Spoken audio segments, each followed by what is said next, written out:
learning Quran together.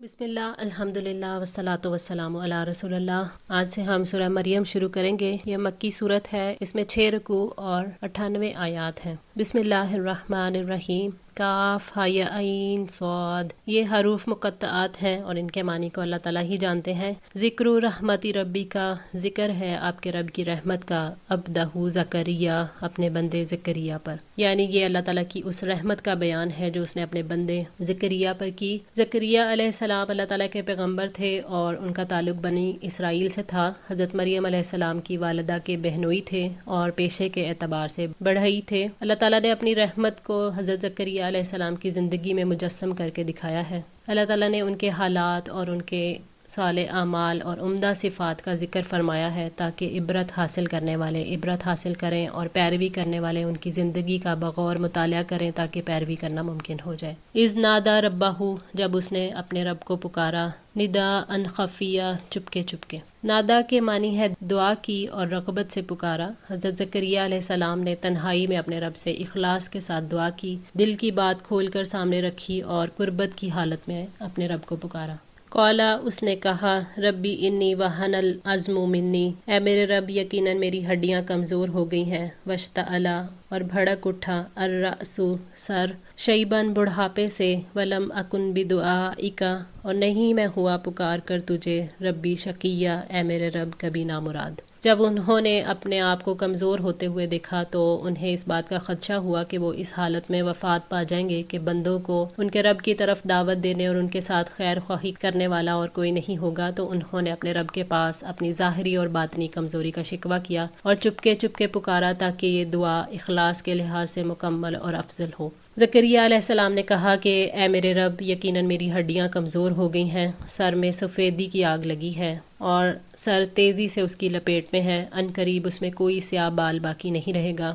اپنے رب کے سامنے زکریا علیہ السلام نے اپنی کمزوری کو رکھ کر یہ بتایا ہے کہ میں آپ کی رحمت سے نا امید نہیں ہوں، یعنی اے میرے رب تو نے کبھی بھی میری دعا کو قبولیت سے محروم نہیں کیا بلکہ تو نے ہمیشہ مجھے عزت و اکرام سے نوازا اور میری دعا کو قبول کرتا رہا ہے۔ وَإِنِّي خِفْتُ، اور بے شک میں ڈرتا ہوں، الموالیہ، وارثوں سے، من ورائی، اپنے پیچھے، وکانت امرأتی عاقرہ، اور ہے میری بیوی بانجھ، فہب لی، پس عطا کر مجھے، من لدن کا ولیہ، اپنے پاس سے وارث۔ حضرت زکریا علیہ السلام کو خوف تھا کہ اگر میرا کوئی وارث نہ ہوا جو اس مشن کو آگے پہنچائے اور میرے رشتہ داروں میں کوئی اس مشن کا اہل نہیں تو کہیں رشتہ دار حق سے دور نہ ہو جائیں، یعنی مجھے خدشہ ہے کہ میری موت کے بعد بنی اسرائیل پر کون مقرر ہوگا، وہ تیرے دین کو اس طرح قائم نہیں کر سکیں گے جس طرح قائم کرنے کا حق ہے، اور وہ تیرے بندوں کو تیری طرف دعوت نہیں دیں گے۔ وکانت امرأتی عاقرن، اور بے شک شروع سے ہی میری بیوی بانجھ ہے اور میں خود بوڑھا ہو گیا ہوں، یعنی ظاہری اسباب ختم ہو چکے ہیں لیکن آپ اپنے خاص فضل سے مجھے خود عطا فرمائیں۔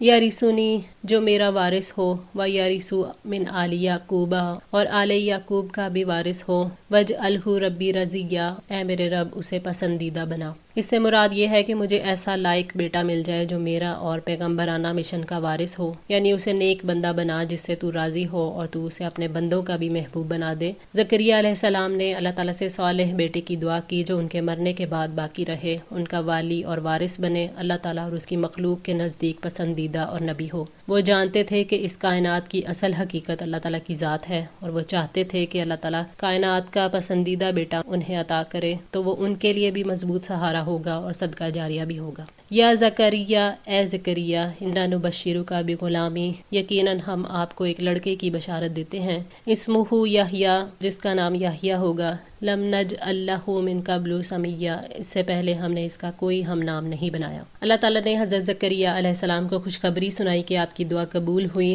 آپ کے ہاں ایک بیٹے کی ولادت ہوگی جس کا نام یحییٰ ہوگا، اور اس سے پہلے کسی شخص کا نام یحییٰ نہیں رکھا گیا۔ قال ربی، اس نے کہا، اے میرے رب، انا یکون لی غلام، میرے لیے لڑکا کیسے ہوگا، وکانت امرأتی عاقرن، جبکہ میری بیوی بانجھ ہے، وقد بلغت من الکبر عتیہ، اور میں بڑھاپے کی آخری حد تک پہنچ گیا ہوں۔ جب زکریا علیہ السلام کی دعا قبول ہو گئی اور بیٹے کی خوشخبری ملی تو حیران ہوتے ہوئے کہنے لگے کہ اے میرے رب میرے لیے بیٹا کیسے ہوگا جبکہ میری بیوی بانجھ ہے اور اولاد پیدا کرنے کے قابل نہیں، اور اب تو وہ بوڑھی بھی ہو چکی ہے اور میں خود بھی بڑھاپے کی آخری حد تک پہنچ گیا ہوں۔ یعنی بڑھاپے میں بانجھ جوڑے کے ہاں اولاد کا پیدا ہونا حیرت انگیز عمل ہے۔ قال کذالک، اس نے کہا اسی طرح، قال ربک، آپ کے رب نے فرمایا، ہوا علیہ ہین، کہ وہ مجھ پر بہت آسان ہے، وقد خلقتک من قبل، اور یقیناً میں اس سے پہلے آپ کو پیدا کر چکا ہوں، ولم تکو شیئا، حالانکہ آپ کچھ بھی نہیں تھے۔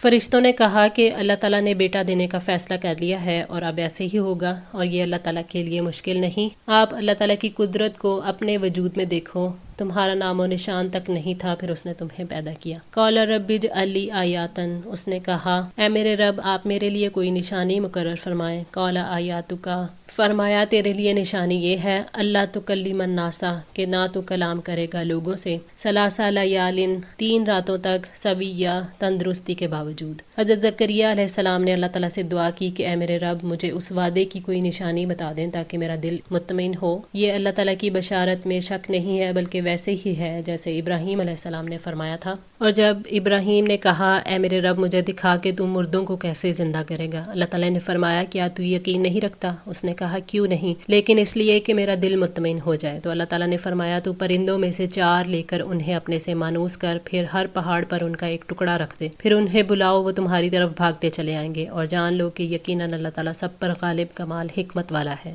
سورہ البقرہ 260۔ نشانی مانگنے کی وجہ دل کا اطمینان تھا تاکہ وہ اللہ کا شکر ادا کریں، تو اللہ تعالیٰ نے نشانی بتا دی کہ تم 3 دن تک کسی سے بات نہیں کر پاؤ گے، حالانکہ نہ تمہیں کوئی نقص لاحق ہوگا، نہ بیماری، اور نہ تم گونگے ہوگے، بلکہ تم صحیح سلامت اور تندرست رہو گے، لیکن بولنے سے عاجز آ جاؤ گے۔ فخرج علی قومہ، پس وہ نکلا اپنی قوم پر، من المحراب، کمرہ عبادت سے، فاوحی الیہم، پس اس نے اشارہ کیا ان کی طرف، ان سبحوا، کہ تسبیح کرو، بکرۃ و عشیہ، صبح و شام۔ زکریا علیہ السلام محراب سے نکل کر باہر لوگوں کے پاس آئے جہاں انہیں بیٹے کی بشارت ملی تھی، اور لوگوں کو اشارے سے کہا کہ میری طرح آپ لوگ بھی صبح و شام اللہ تعالیٰ کی پاکیزگی بیان کرتے رہیں اور اس عظیم نعمت پر اللہ تعالیٰ کا شکر ادا کرو، کیونکہ حضرت یحییٰ کی پیدائش میں سب لوگوں کے حق میں دینی مصلحت تھی۔ یا یحییٰ خذ الکتاب بقوۃ، اے یحییٰ کتاب کو مضبوطی سے پکڑو، وآتیناہ الحکم صبیہ، اور ہم نے اسے بچپن میں دین کی سمجھ عطا کی تھی۔ اللہ تعالیٰ کی بشارت کے مطابق حضرت یحییٰ علیہ السلام کی ولادت ہوئی، اور یہ ان کی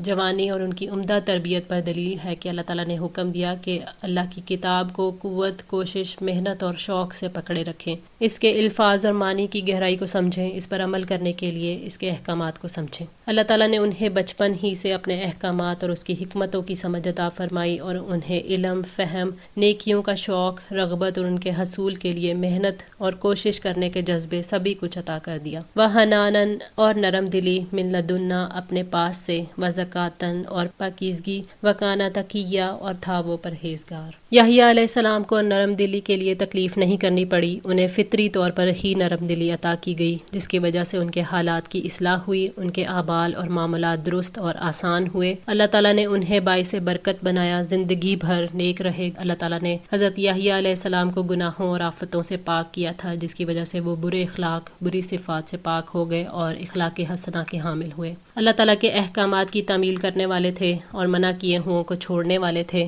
وبرم بوالدیہ، اور اپنے والدین سے نیکی کرنے والا، ولم یکن جبارن، اور نہ تھا وہ سرکش، عصیہ، نافرمان۔ اللہ تعالیٰ نے یحییٰ علیہ السلام کی صفات میں سے ایک اور پیدائشی صفت کی وضاحت فرمائی ہے کہ وہ اپنے والدین سے حسن سلوک کرنے والے تھے، ان کی خدمت کرنے والے، اپنے قول اور فعل سے حسن سلوک کرنے والے تھے، کبھی برائی اور سخت لہجے سے پیش نہیں آتے تھے، سرکش نہیں تھے، خود سر اور نافرمان نہیں تھے۔ وسلام علیہ، اور سلام اس پر، یوم ولیدہ، جس دن وہ پیدا ہوا، و یوم یموت، اور جس دن وہ مرے گا، و یوم یبعث حیا، اور جس روز زندہ کر کے اٹھایا جائے گا۔ اللہ تعالیٰ نے 3 وحشت کے موقعوں پر سلامتی کی خبر دی ہے، جو شیطان اور اس کے شر اور اللہ تعالیٰ کے عذاب سے سلامتی کی خبر ہے، اور یہ کہ وہ دارالسلام یعنی جنت میں ہے۔ انسان کی زندگی کے 3 وحشت ناک موقع ہیں، ایک جب وہ پیدا ہوتا ہے، دوسرے جب اسے موت آتی ہے، اور تیسرے جب اسے قبر سے زندہ کر کے اٹھایا جائے گا۔ تینوں موقعوں پر اللہ تعالیٰ نے یحییٰ علیہ السلام کو پرامن سلامتی کا پیغام عطا فرما کر ان کو عزت اور حوصلہ افزائی عطا فرمائی۔ آج کے لیے اتنا ہی، دعا ہے اللہ تعالیٰ ہماری اس کوشش کو قبول فرمائے، ہماری غلطیوں، کوتاہیوں کو معاف فرما کر ہماری اصلاح فرمائے۔ جزاکم اللہ خیر، والسلام علیکم ورحمۃ اللہ وبرکاتہ۔